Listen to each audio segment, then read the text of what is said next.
Hello guys, সবাই কেমন আছো? আশা করি ভালো আছো।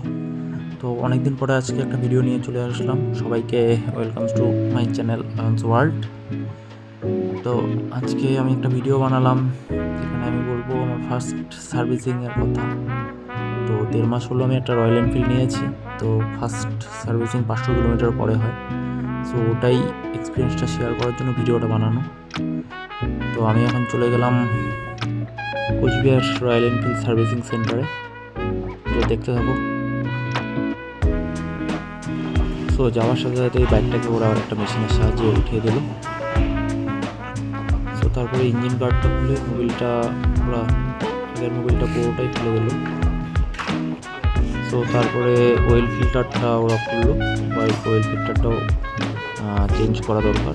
তো অয়েল ফিল্টারটাও ওরা চেঞ্জ করে বলে খুলছে।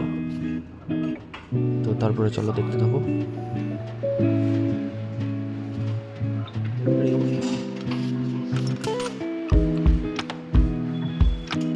তো তারপরে নর্মালি পাম্পের সাহায্যে পুরোটা ছাড়লো এবং অয়েল ফিল্টার যেটা ফিল্টার নর্মালি ফিল্টার রয়েছে সেটাকে ওরা ক্লিন করে দিল খুব ভালোভাবে।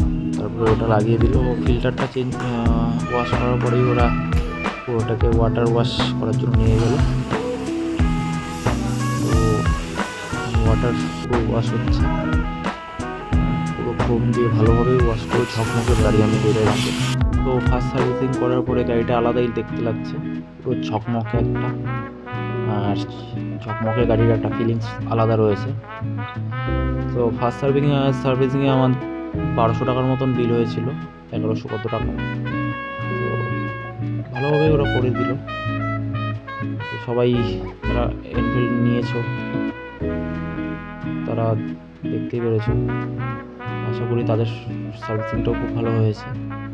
তো চলো দেখা হচ্ছে নেক্সট ভিডিওতে।